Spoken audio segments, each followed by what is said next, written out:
Welcome to LiterARTure 2025 season. Our theme this year is Salute Salons, and today we have the pleasure of delving into the salon history before group chat. I'm Cindy Edelman, and unfortunately she's sitting next to Stacey Goldring. And we are delighted to be with you here in our beautiful new venue, Jacksonville University Terry Concert Hall. No kidding.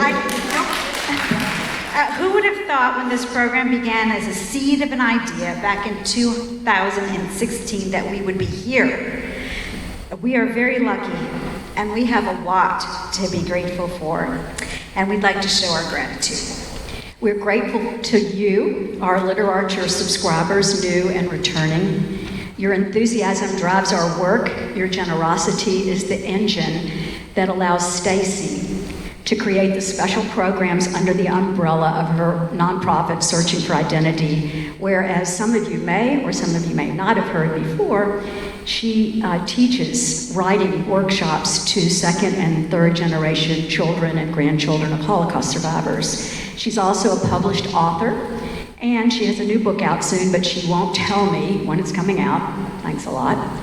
And she's an award-winning filmmaker.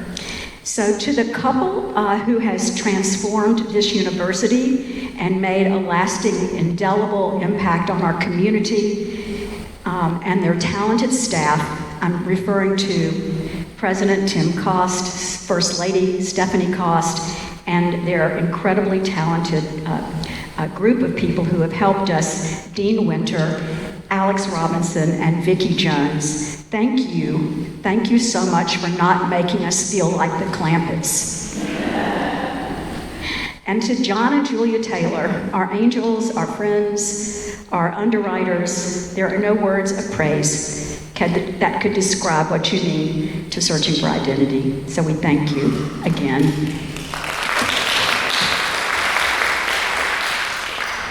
Cindy and I began LiterARTure in response to the erosion of civil discourse in our community that began back in 2016. We embarked on creating a program that discussed universal themes using art and books. We learned along the way that you're seeking two things. You're looking for a refuge from the tumultuous world, and you're seeking opportunities to learn and grow. How fitting then that today's subject is looking for those same things. Salon history is a broad, multi-layered topic. Our best efforts have been made to share with you the most prominent figures from this period. And we recognize that some of you in the audience who are academics may cringe with our approach. And I say fair. I mean, I'm looking at someone who I know went to the Sorbonne, so now I'm really nervous. Ellen. Our mission is to provide you with connections with the greater understanding of why conversations, civility, listening and gathering, and respectful debate are universal pillars that nurture us as individuals and strengthen us in our relationships with communities. So let us begin by understanding humanism and the philosophical landscape that led to the salon world. Did anyone ever tell you to be careful what you wish for? When we came up with the idea for this season's theme, salons in art and literature, we should have adhered to the idiom. I should have listened to Stacey. Yes, you should have. And I really despise saying that. The deeper we got into researching the topic, the more avenues we found worth pursuing. History, humanism, Italian princely courts, French women, gatherings, conversations. It's really just endless. We hope that the highlights that we're going to offer today encourage you to explore more on your own, or have the patience to read The Age of Conversation. You want to show The Age of Conversation, please? Or not. Or even start your own salon. Now we begin our journey, oh yes, with the hunks of burning love on the screen. We begin our journey to salon, I couldn't help myself, it's always about sex, my students used to say. We begin our journey to salon culture in the Italian Renaissance, in particular, framing the important concept of humanism. Like all roads lead to Rome, all major ideas of humanism lead to salons. Humanism was an intellectual movement that started in the late 14th, all through the 15th, and then early 16th century in and around Florence and Rome. What was it? I'd love to, no, never mind. It was a rebirth, rediscovery of classical antiquity, of all things ancient Greek and Roman, in literature, in philosophy, in science, math, art, and architecture. It was a system of thought. And you know how you have Coke and Diet Coke? Well, there's humanism and humanism light, and you're getting the light version. A visual example of the progress that was made during the Renaissance is on the screen. On the far left, you see the ideal male specimen, the 5th century BCE, Doryphorus, or spear bearer, on the far left.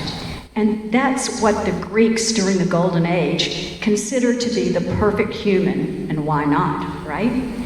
And then if you look at then you go to the middle slide, and that's what happened 1,000 years later during the Middle Ages. The emphasis on perfection certainly declines, but fortunately for us, 500 years after that, Michelangelo sculpts really the all-time favorite of most women, the David.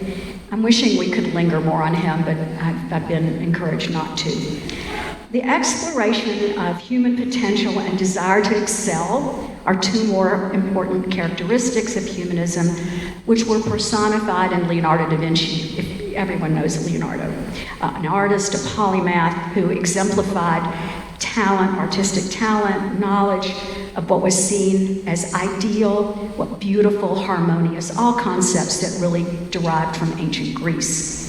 Humanism is also the time of this tremendous innovation in art history, when artists developed and refined multiple kinds of perspective. Linear perspective was perfected at this point. Remember, linear perspective is showing depth on a flat surface when two lines come together to form a vanishing point. And that was all going on in the 15th and then really came to an apex in the 16th century.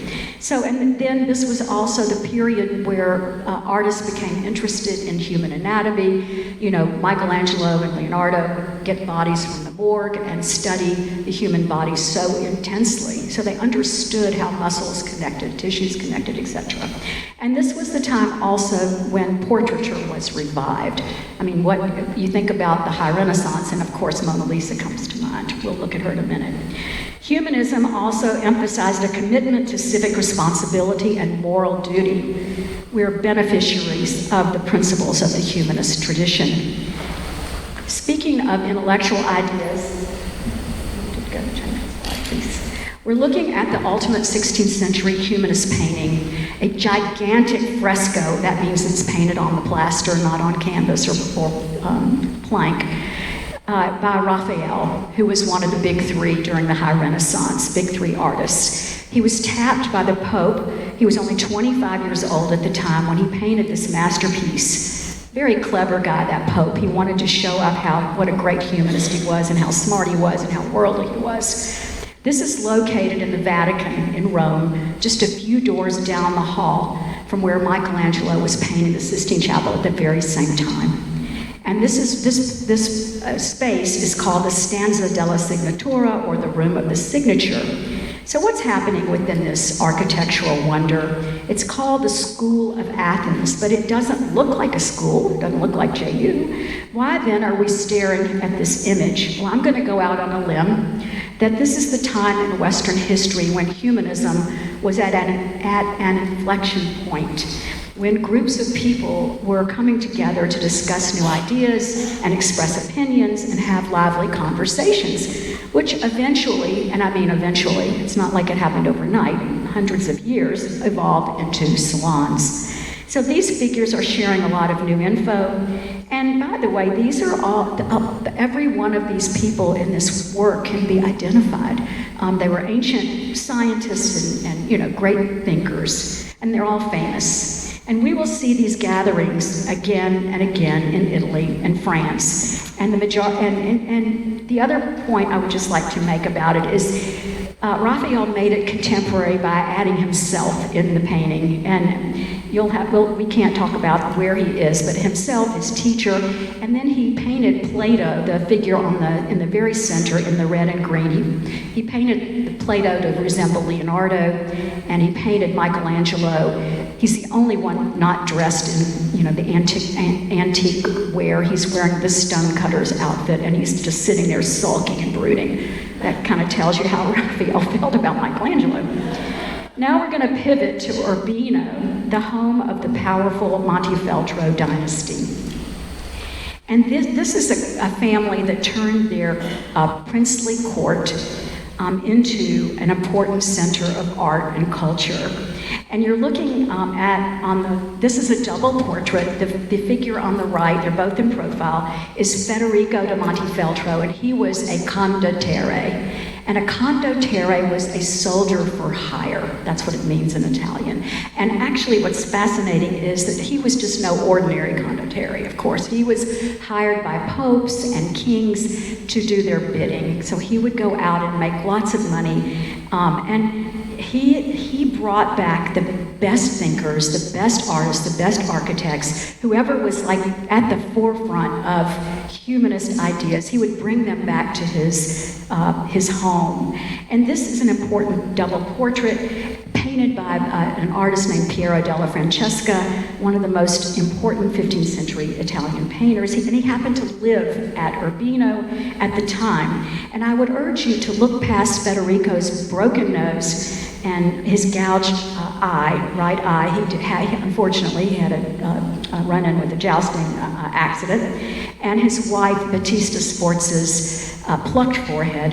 And if you see paintings of noble people during this time with very high foreheads, it was a sign of one's birth. It was considered to be a sign of elegance and refinement. But can you imagine, ladies, how horrible that would have been, having your forehead plucked? And this painting was painted from her death mask because she had passed away. So that's probably why she's so pale in the face. But anyway, I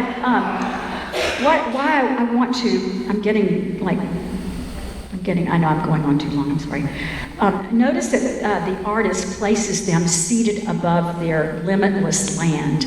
And the background at the end of the picture is not flat, but it emphasizes the rounded quality of the earth. And I'm sure you're wondering, where is she going? And that emphasized the scholarship at the time, because it was at Urbino where the artists learned new scientific theories being discussed, like the earth was round. And I think I'll turn it over to you to tell us who inherited the legacy of the Urbino court. Okay, go ahead. Do you want to add anything else? I did want to say the name Paolo del Pozzo Toscanelli. Say it one more time. Paolo del Pozzo Toscanelli. He was the cosmographer who Piero met and who shared his views that the earth was round, and that's how he filtered that knowledge into this work of art, so from a conversation. Thank you for sharing that.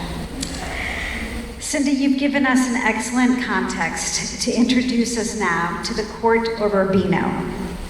I want you to meet Elisabetta Gonzaga. She is the dream daughter-in-law that we all envision.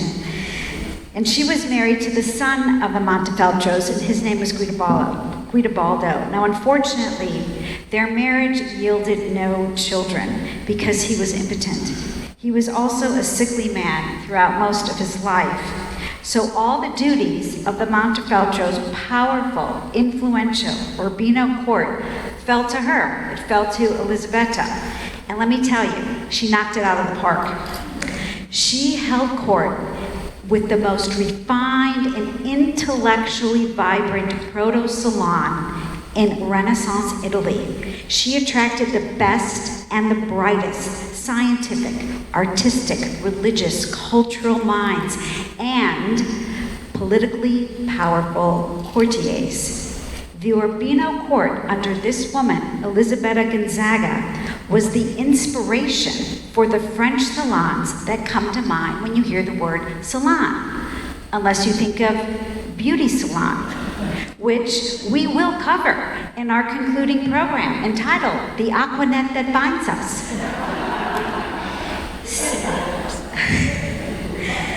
Cindy, dearest stylish Cindy, maybe Elisabetta should have considered some alternative hair care products herself and an accessory or two. I believe even the late great Bill Cunningham would question Elisabetta's fashion choices. So please enlighten me, enlighten all of us so we can understand what's happening in this portrait. Okay, Stacey. Growing up in Urbino, Raphael was surrounded by art and artists. His dad was the court painter and first teacher. And this court had many other famous artists. I can't help but just dropping a few names here.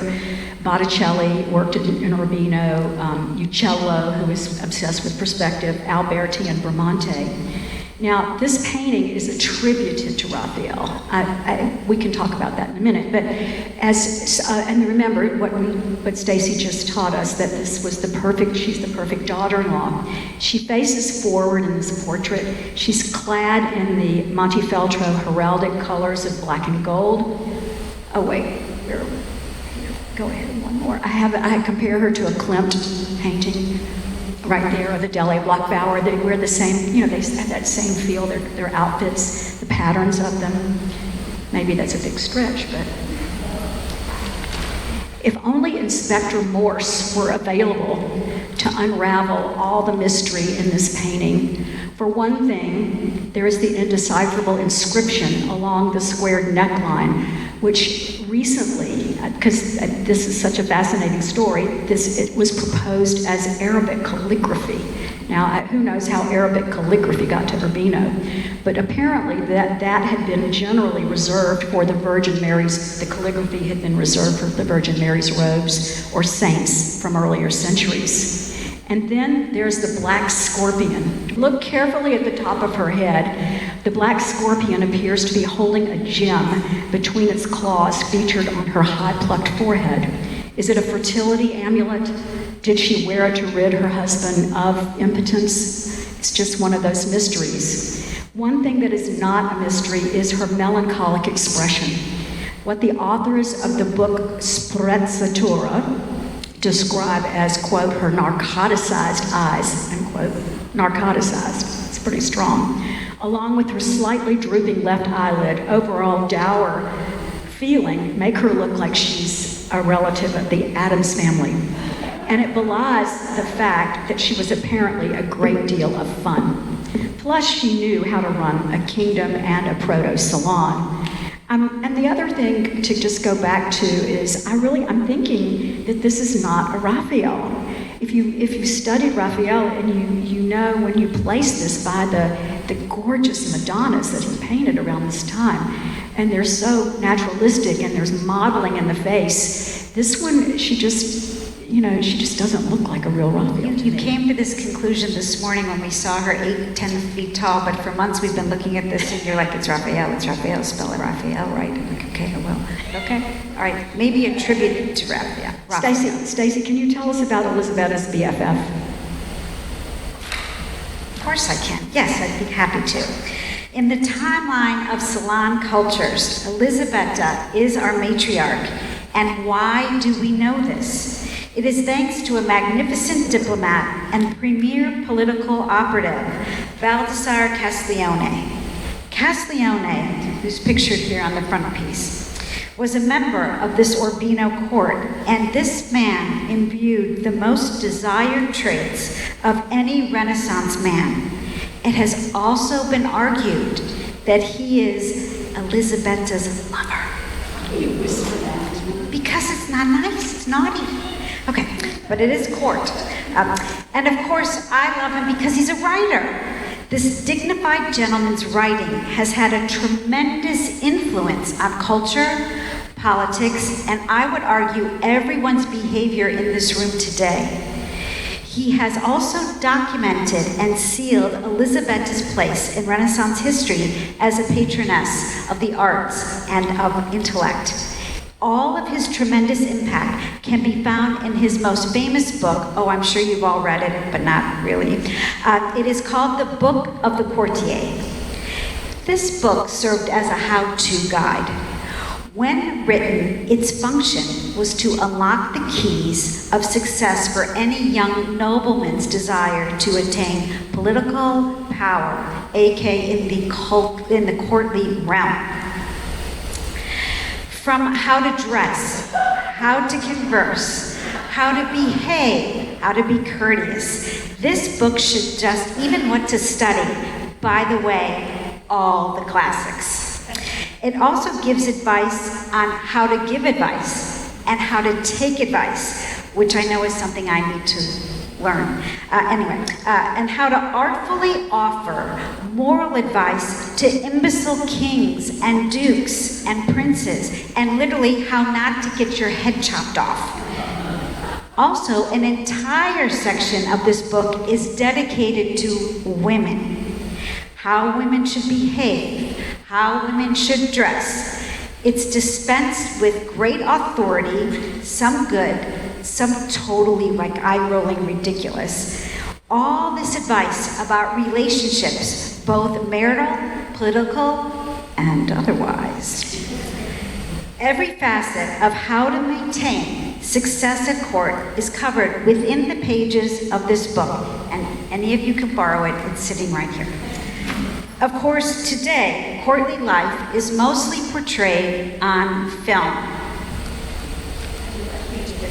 Thank you for doing that. I am sure that Thomas Cromwell, and here is our mutual heartthrob of Cindy and mine, the one and only Mark Rylance, had a well-worn copy of the Book of the Courtier in the back pocket of his ermine-lined robes. And maybe, just maybe, he should have followed it a bit more closely. Poor Cromwell. But I digress. What's remarkable about this book, published in 1528, is its timeless themes. I can guarantee you that you have been influenced by this book and his writing because he paves the way for the gargantuan self-help industry today, like the Dale Carnegie courses, Joel Osteen, Mel Robbins, the Daily Stoic podcast, and books like The 5-Minute Manager, Think and Grow Rich, and even, I argue, my high school Bible, published in 1980, The Preppy Handbook, and most recently, Inner Excellence. I saw a football player reading a book during a football game when I was very cross with low blood sugar while staring at a TV at Julian Tree Creek Fish Camp waiting for a table with Bruce. And I said, look at the screen. I have faith in humanity. There is a man reading a book at a football game. It was so inspiring. That guy in the uniform. A.J. Brown, wide receiver for the Philadelphia Eagles, and he scored a touchdown during the Super Bowl that you didn't even watch, and he had the book with him.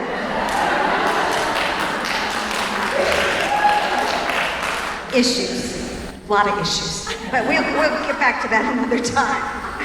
Anyway, there he was reading that book, and I said to Bruce, who really wasn't that impressed, I'm like, that is directly related to the talk I'm doing with Sydney because it's all connected. I love a good connection. Okay, that's it.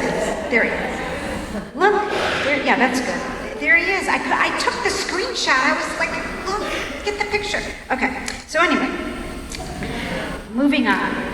Castiglione was the first, in case I didn't hit it home, Castiglione was the first guy to popularize this genre. In addition, by setting forth this magic formula on how to succeed in court, he is at the same time simultaneously documenting Renaissance thought, culture, and conversation, and capturing that essence of Elizabeth's court as if you were there. Now just think for a moment. Just want you to close your eyes and imagine this. It's 500 years from now. and scholars are studying our culture. And they are looking at Andy Cohen's Real Housewives. Then again, maybe don't.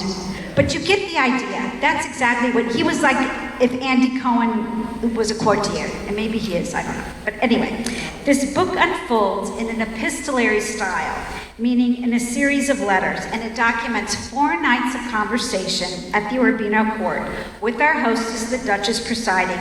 She selects a theme for each evening, and the 30 people that are present, which are the best and brightest, as Cindy explained, have to share, debate, argue, and defend all their how-to and all their advice of what to do, when not to do about courtly life.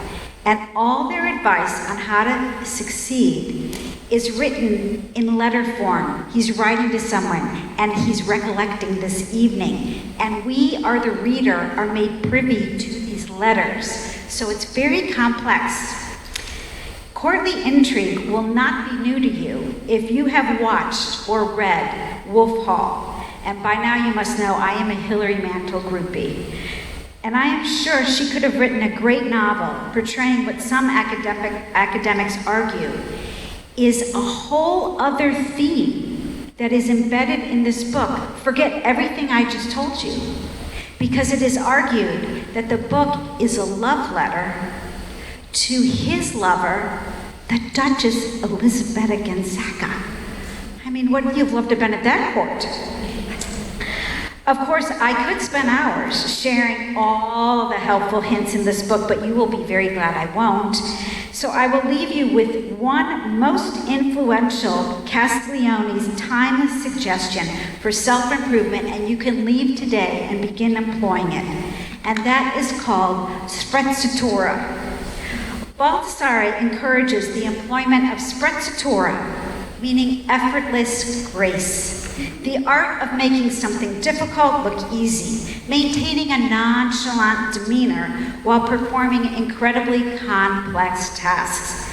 Think of Italian fashion today. It embodies sprezzatura. Kind of like if quiet luxury was actually quiet. You could argue Da Vinci is tapping into sprezzatura if you imagine the poker face Mona Lisa. Now, beware. One can do too much sprezzatura. You mustn't overdo it. As an example, the book condemns women, of course, so it condemns women if they draw too much attention to themselves. You require just enough to get noticed. And he talks about the woman's use of makeup. Trust me, this book is no friend to the cosmetic surgery profession. Baldassare would have banned Botox, and he would have forbade facial lifts of any kind. If I had to tweet about sprezzatura, I would say, just be a duck. Castiglione, as diplomat and master of sprezzatura, has been described as a James Bond meets Henry Kissinger. So I asked AI to give us that vision. Now, this was very fun, but it is not accurate. Which brings me to a paradox. Was the book of the Quartier fun to read? No. But much like my Benefiber, I am so glad I have this in my system because it sets the context for salons and a better understanding of the value of civil discourse that's so needed today. Would I recommend this book? Yes, but only for the most serious book clubs. Book clubs that focus on the classics. Like Cindy's sister's Patty. Patty has a book club that focuses on the classics. And by the way, I am still waiting for my invitation to Patty's book club with all my sprezzatura, but I'm still patiently waiting. So I will now turn to my partner in crime, Cindy, who will show us how now Raphael captures Baldassare Castiglione's essence with a portrait for the ages. Thank you, Stacey. That was very illuminating. Sprezzatura will become a vocabulary word in your language, I feel sure. Besides being a premier papal painter and crowd pleaser, Raphael was also a prolific portrait painter. I'm glad I only had to say that once. Here he presents one of his oldest and best friends, perhaps one of the greatest influencers of the High Renaissance, a man that needs no introduction after Stacey's fine explanation, Baldassare Castiglione. And let's just first look at his powerful gaze. How about those baby blues? That look, serious, penetrating, knowing, kindly, intimate, and affectionate. Don't you just know he would be the best person to have a conversation with? This gentleman could have easily been an arrogant, effete snob, and after all, he was a diplomat, a count, a papal representative, and a famous writer. And this painting, this portrait, was painted to celebrate his recent appointment as ambassador to the Pope. Baldassare Castiglione makes a powerful subject for Raphael. Talk about sprezzatura. It's practically oozing off the picture plane. Notice that Raphael pays homage to Leonardo here and the influence of the Mona Lisa in terms of placing the figure, Castiglione, within a strong pyramidal shape, which many artists at the time used to give their composition much more stability. And he is half length and 3/4 view, just like Lisa Gioconda, the Mona Lisa. He's cool, he's calm, he's collected, personification of elegance. He's swathed in neutral colors, grays, umbers, and ochres. He's set against an earth tone background wearing a doublet. Oh, wouldn't it be great to have a doublet? It was a snug-fitting jacket, trimmed in squirrel. That is, yeah, squirrel. Oh well. With a black ribbon, and he has this beautiful billowy white shirt peeking through the doublet. Now, I've always wondered why he was painted wearing a turban and a beret. Anybody have any guesses? Who said that? Linda.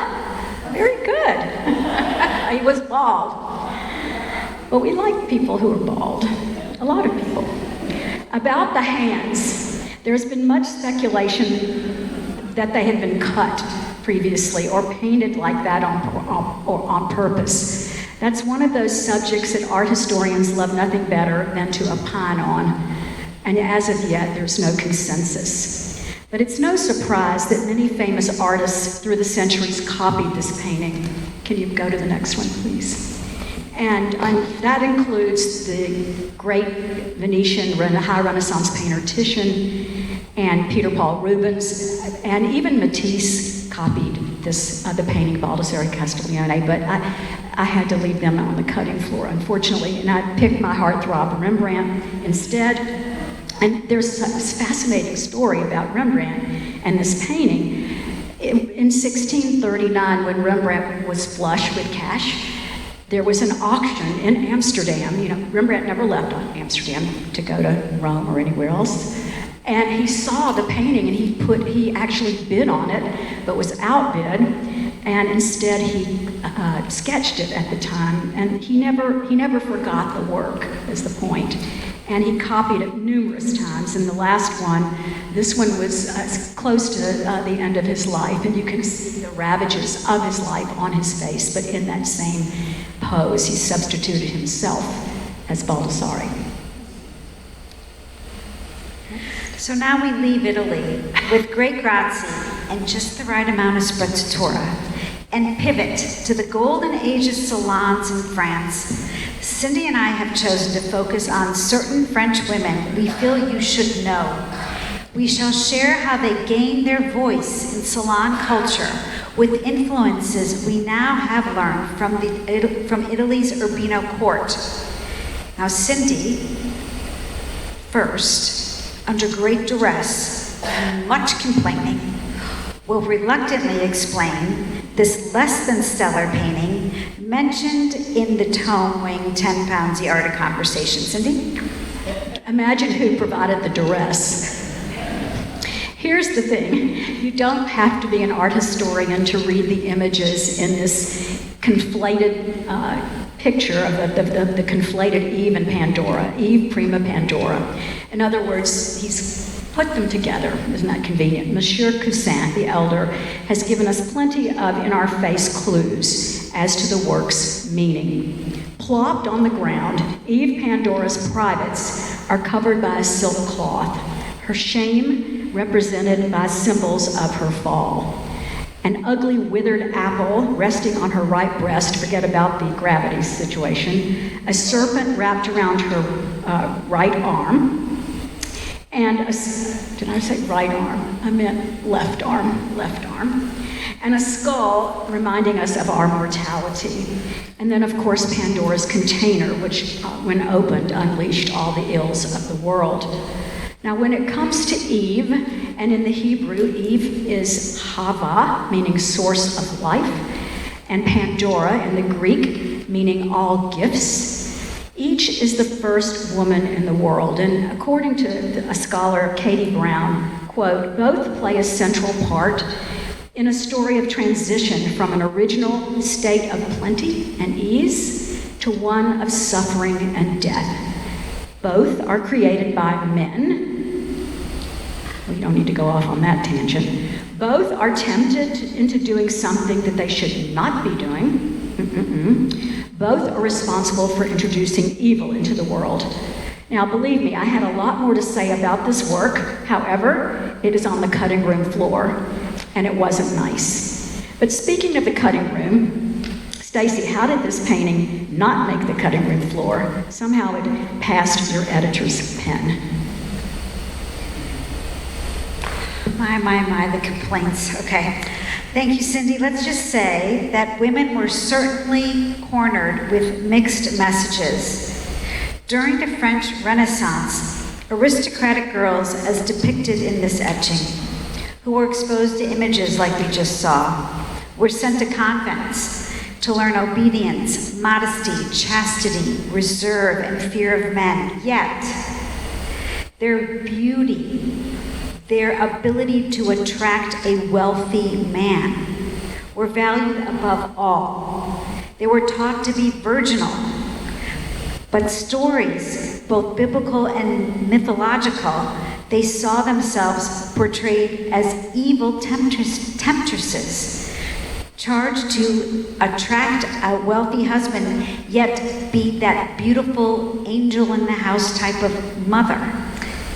Their minds had no value. Their lives were not their own. With neither agency or autonomy, all decisions were dictated by their fathers and their husbands. Seen but not heard, how do women evolve? Cindy will explain, bringing to light salonnieres who broke the mold and started a cultural revolution with their conversation. Thank you, Stacey.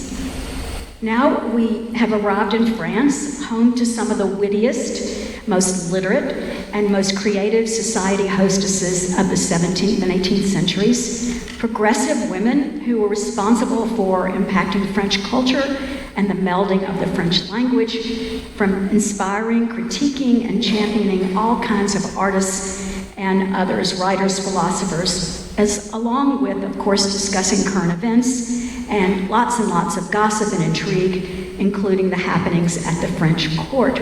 And here we see the brains behind the transformation. Her name is Catherine Vivant, Madame de Rambouillet, and one look at her smile brings the depth, or hints at the depth of her kindness and her love of bringing people together from different social circles, and her status as chief instigator, chief influencer, and queen bee of the French salon movement. In addition to her kindness, she was described as so many things, it's hard to believe this. She was really, it's fantastic, divine, charming, revered, adored, a model of civility, wisdom, knowledge, and gentleness. Poets even made an anagram of her name. Her first name was Catherine. They referred to her as the incomparable Arthanese. Now, how did this, and she was a Roman noble, so how did this Roman noble, she was the great niece of the she was the great niece of the Pope, the Medici Pope Leo X, and she was a distant cousin of Marie de Medici, who was married to, she was the Queen of France. So, Madame Rambouillet was born in 1588, and are you ready? Are you ready? She was 12 years old when she was married to Charles d'Anjou, the Marquis de Rambouillet. 12. I mean, it just horrifies the mind. And she had 7 children, mother of 7 children. How did she find the inspiration to revolutionize women's places in the world? Well, first, what happened? When she got to the French court, when she arrived in Paris and she found the French court to be unsophisticated, awkward, coarse, full of lewd activities, we can only imagine when you hear the word lewd, bad behaving men, lacking style and substance, especially when compared to the sophistication of Rome. Now, she sounds like she would have been grand fun to have as a friend. She loved practical jokes. One of them included serving a nobleman all the food that she knew he absolutely hated for dinner.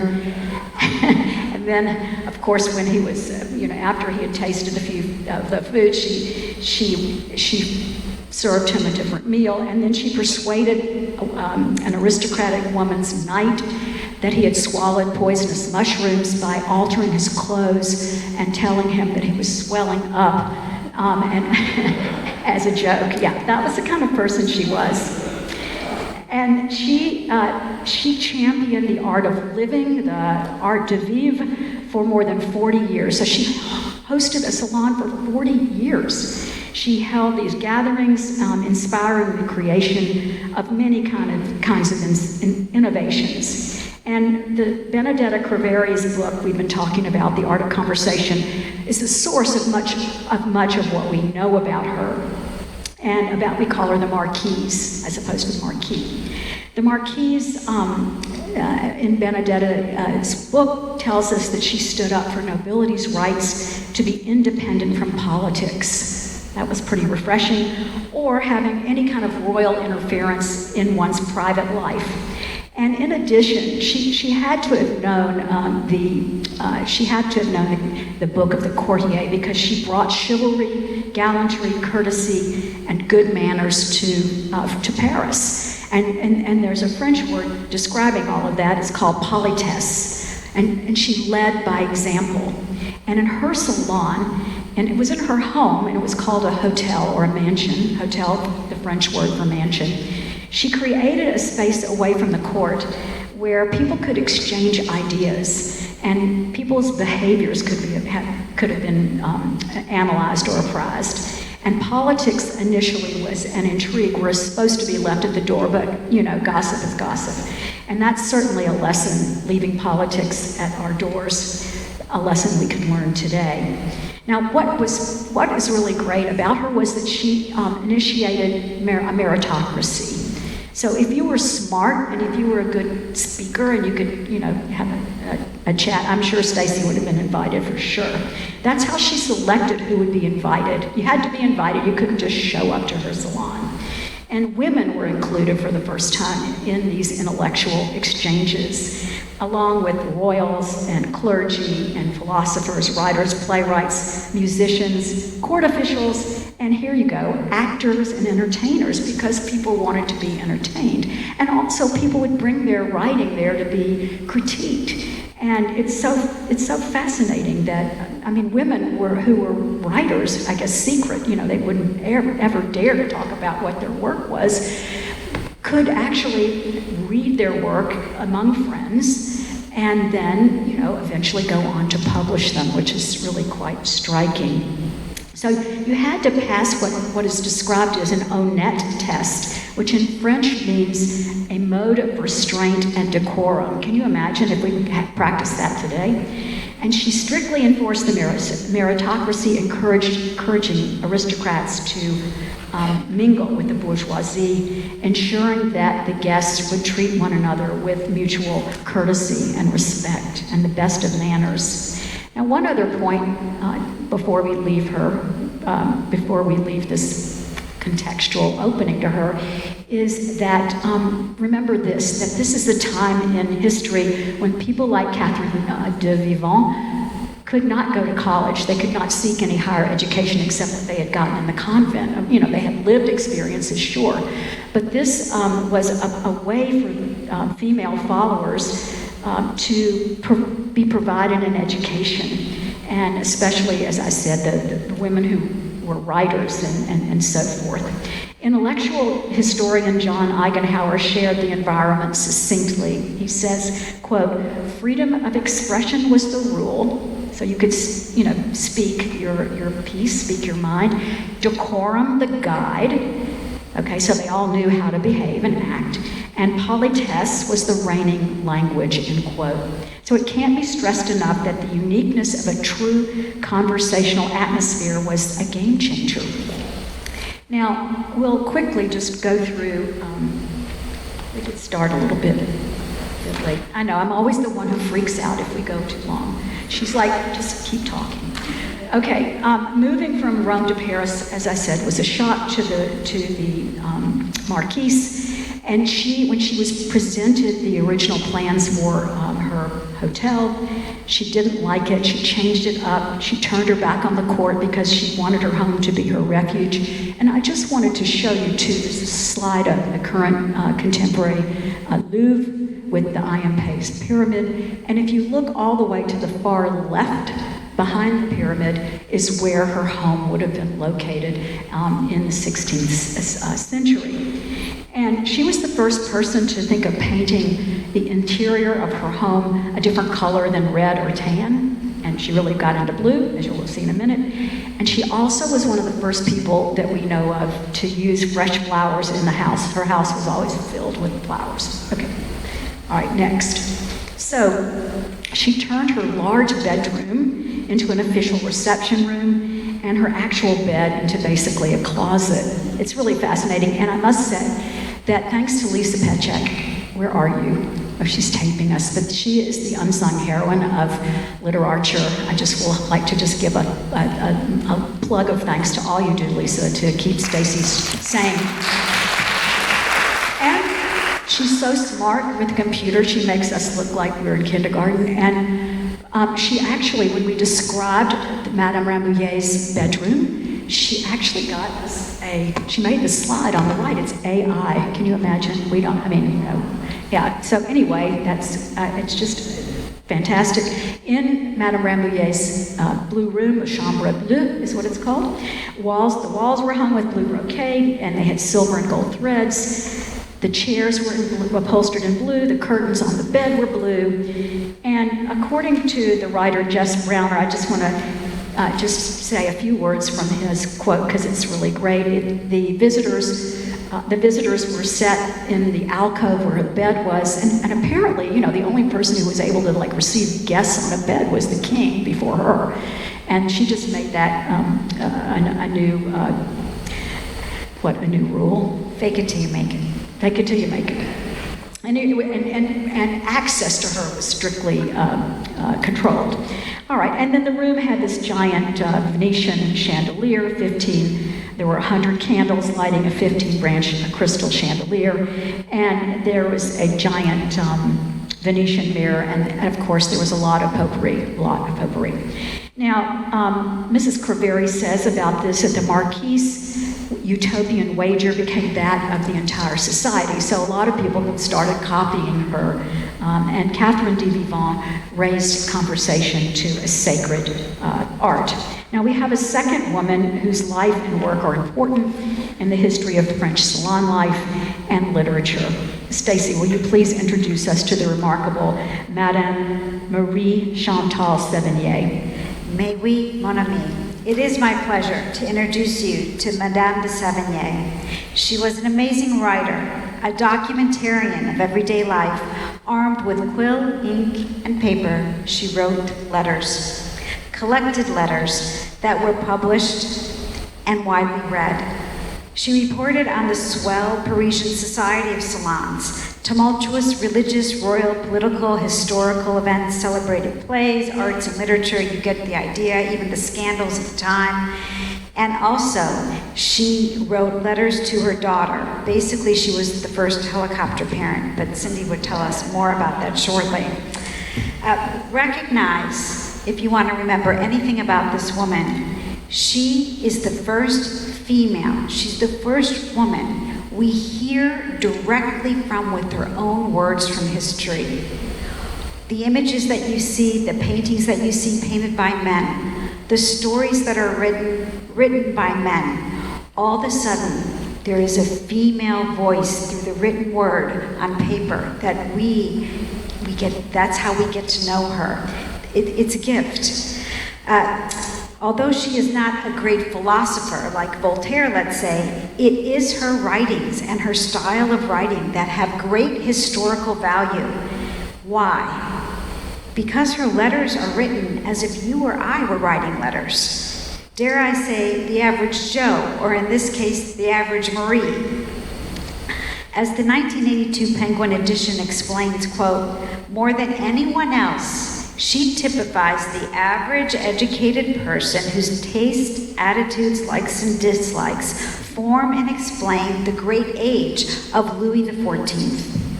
She was born in 1626 as Marie de Rabutin-Chantal. She lived with her parents in Paris's beautiful Place de Vosges. I'll get it right. You've tried so hard. I had like the O written 5 million times and I still messed it up, but go figure. The Place de Vosges. If it sounds familiar, it's because it's also the home of Victor Hugo. And sadly, Marie lost both her parents as a young age, but she was raised by a kind maternal uncle who loved her and protected her inherited wealth. She was married to someone named Henri Savigny, a young man from a good family, so she ticked that box. And she writes, Monsieur de Savigny esteems me, but does not love me. I love him, but I don't esteem him. And karma is a bit of a slayer, because at the age of 25, not many tears were shed when the madam lost Henri, who died in a duel, fighting for the honor of another woman. Schmuckaholic. Anyway, it's 1951, and we find her, the mother of two, widowed and at a crossroads.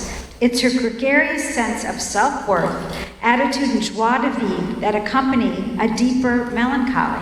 I mean, she has had a lot of loss by the age of 25.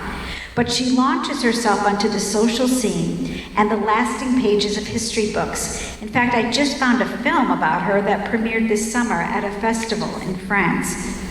Wealth, knowledge, and an ebullient personality and a kind heart positioned her well. Along with her family connections and magnetic personality, she garnered invitations to the most select salon settings, including Madame de Rabigny.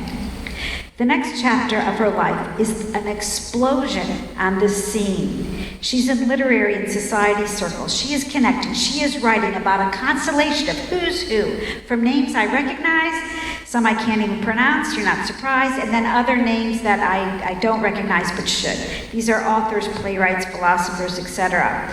And this woman knew them, she helped further their careers, and she was known for her amazing sense of friendship. Yet, underneath this vivacious personality, like so many comedians we hear about, those who shine brightest can be weighed down by sadness, fear, and dread. And the same can be said of our Madame. In her case, it was a fear of death, she wrote. I find death so terrible that I hate life even more because it leads me there by the thorns along the way. And if you think about her history, it makes sense. Lucky for us that Madame de Savigny assuaged her fear with the power of the pen. Her love of life outshowed her sadness, influenced by Pascal's philosophy of the human condition, that life is great and life is wretched, and seeking meaning can be found through love of God. And she was very, very spiritual.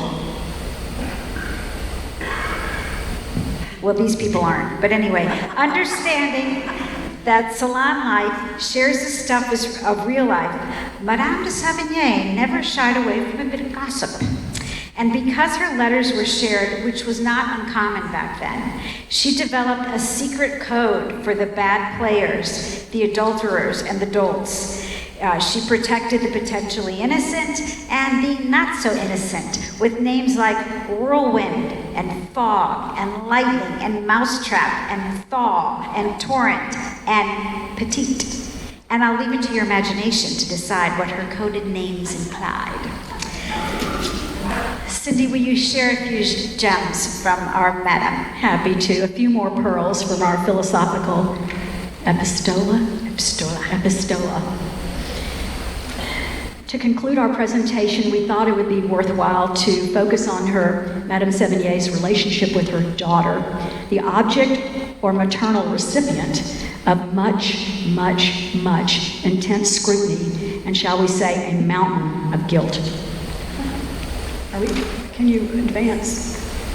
1669 is the year when her beautiful, beloved daughter, Madame Grignon, married and moved from Paris to Provence, where her husband had been appointed the provincial governor. This one action, her daughter moving away from Paris, is akin to a tsunami to our dear Madame Sevigny. Our Penguin Classic says this, quote, "By any normal standard, Madame Sevigny's devotion to Madame Grignon was morbidly, unreasonably possessive, as she, Madame Sevigny, took the separation as an unmitigated tragedy." And believe me, the word tragedy is not used lightly in this instance. These two had a very powerful, intimate relationship, and if Francois Grignon were living today, she would have taken the first ship to the New World. And by the way, it's fascinating that she reputedly described her mother's letters as, quote, suffocating. And it's also interesting, too, that her daughter, in other words, Madame Sevigny's granddaughter, burned all the letters that she wrote to her mother. So there's no trace of, how she really did feel about them, because they no longer exist. As the mother of daughters myself who live far away, I understand her despair, but just not to the extremes. On the very day her daughter, you're going to love this, on the very day her daughter moved to join her husband in Provence, Madame Sevigny dragged herself to a convent, weeping and dying. After 5 hours of uninterrupted sobbing, she left to visit her best friend, Madame de Lafayette.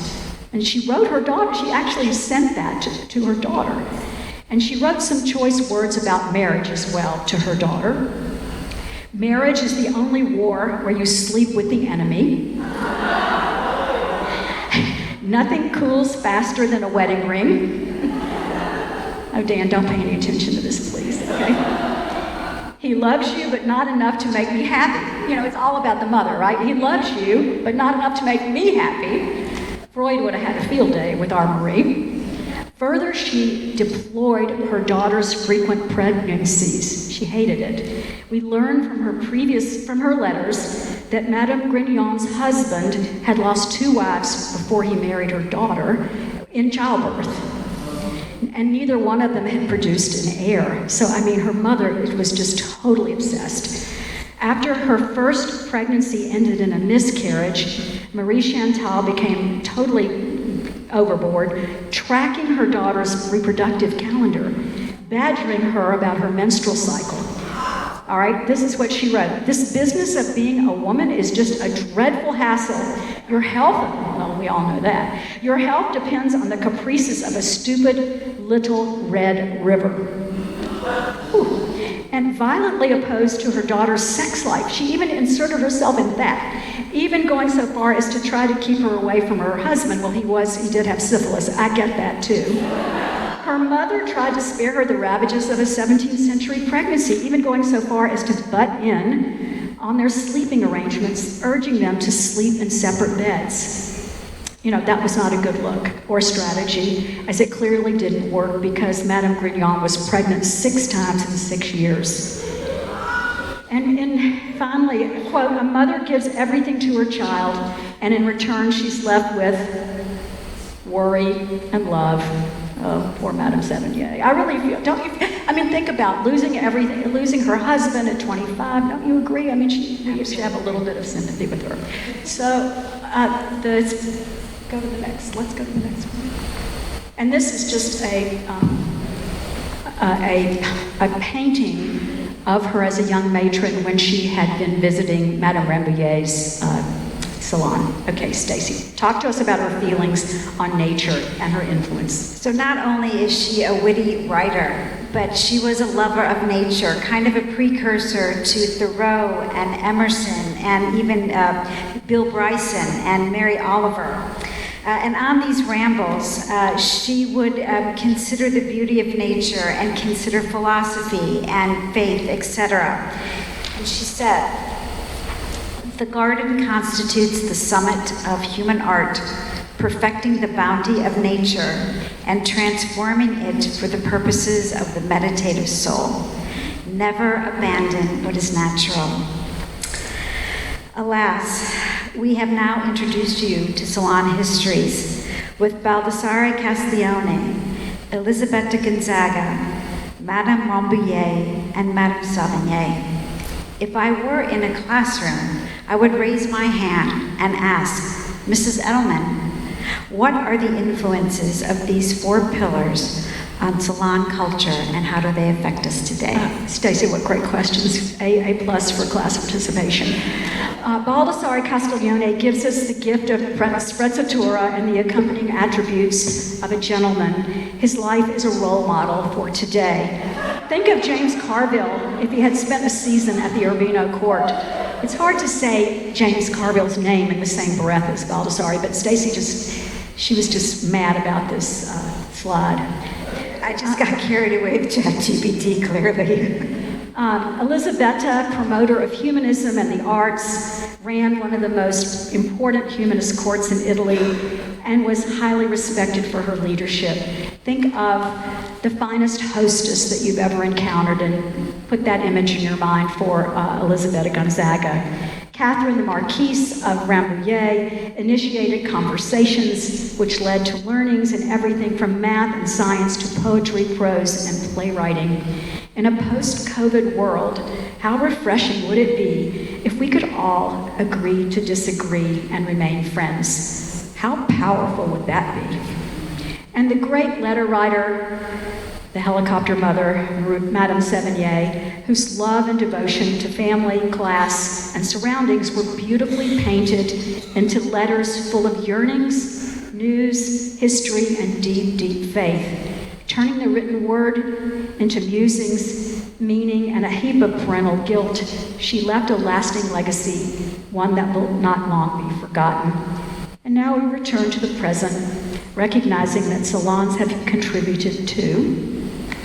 Look at this beautiful picture of romanticism that I know nothing about, Cindy. Yes. So to talk about it or what? Well, I just want you to say the name of the artist because I can't pronounce it. Oh, Theodore Jericho, yes. Thank you. Also, it influenced Mary Shelley's Frankenstein and the incredible Virginia Woolf's A Room of One's Own. And look at me with my text. Also, women-led spaces like Lean in Circles, TED Talks, and podcasts like our very own Schmooze with Suze, and online community spaces. And also, this is something that Cindy and I have, after doing our research, it confirms something that we suspected. Our time here together in our literature community is a fine example of 21st century salons. And feeling a part of this type of history that you've learned today should make you feel good, because it sure makes us feel good. So I hope you tell your friends about literature, and I hope you enjoy us March 26th for Stellar Salons. You'll be receiving an email with recommended reading, and I don't expect anyone to read The Art of Conversation. We would never do that to you. But maybe the Book of the Courtier, maybe the Book of the Courtier. Madame Sevigny's letters are really quite... Yeah, those are pretty good. And we also will be, her quips are so funny that, we couldn't help it. So we have little quotes for you on friendship and love and blah, blah, blah. It'll be wonderful. And we invite you, after we wrap here, to carry on your conversation. Have a coffee, have a nibble, etc. We want to thank Jacksonville University again for hosting us. This is an incredible honor. And we'll leave you with this quote from Madame de Savigny. Friendship is a contract between sensitive and virtuous souls. And we thank you. Thank you.